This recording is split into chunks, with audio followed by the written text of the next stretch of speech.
Vocês já ouviram essa expressão aqui? What fragrance are you wearing? Em inglês, a gente não pergunta que fragrância você está usando hoje. A gente pergunta que fragrância você está vestindo hoje. E essa ideia de fragrância como roupa, como figurino, eu acho sensacional. Porque tanto no teatro quanto no cinema, o figurino é criado pelo figurinista para ajudar o ator a construir um personagem. O traje, a veste, é mágica. Possibilita ao ator a ser outra pessoa. Provoca a imaginação, a expressão, a emoção. A gente se movimenta diferente dependendo do tecido com que é feito a roupa. Ele diz de que época é esse personagem. E ele pode ser realista ou estilizado. E o perfume, assim como a moda, como a maquiagem, é uma forma de linguagem que a gente usa para expressar quem a gente é ou o que a gente quer dizer.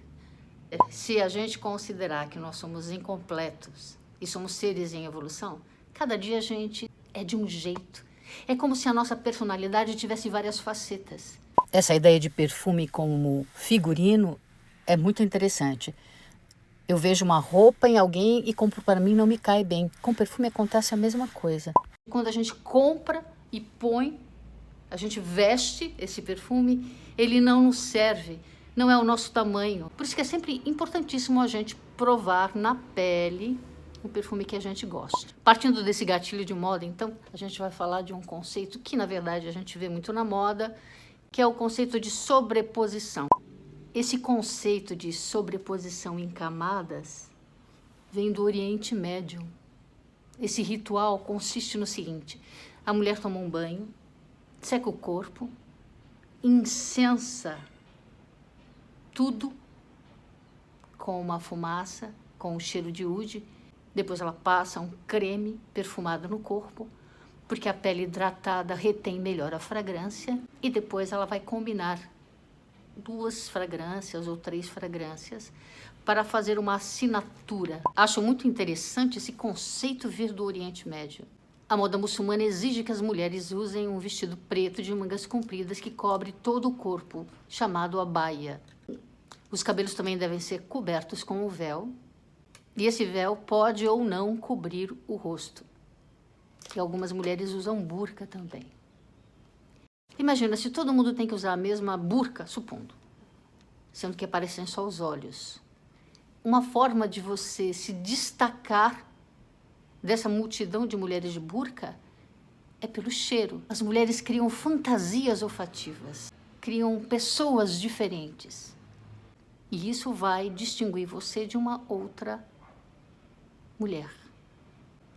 Faz sentido, né? Boa teoria. Mas e aqui? Por que as pessoas fazem isso? Acho que é para poder trabalhar um pouquinho com essa ideia de combinar cheiros, brincar um pouquinho de perfumista. Também uma ideia de criar uma fragrância exclusiva, apesar de que eu acho, como eu já disse no outro vídeo, que todo mundo tem um cheiro muito particular. E quando a gente combina o nosso cheiro com uma fragrância, essa combinação é original e única. Como é que a gente pode fazer essas combinações? Indo dentro desse conceito de perfumista, combinar notas de famílias diferentes. Para quem gosta de notas frescas, primaverais, combinar cítricos e florais frescos é uma excelente ideia. Cítricos com chipres modernos mais leves, muito bom também. Combinado com âmbar ou orientais, o cítrico também vai fazer brilhar ainda mais a fragrância. O cítrico fica bom com tudo. Dá um toque fresco floral, é a nota musk ambarada ou vice-versa. E notas fougère modernas combinadas com notas ambaradas, fica lindo. É claro que essas combinações podem ou não dar match, mas você pode fazer o seguinte: você pega um lencinho de papel, por exemplo, e coloca um perfume que você gosta e pode colocar o segundo que você quer combinar.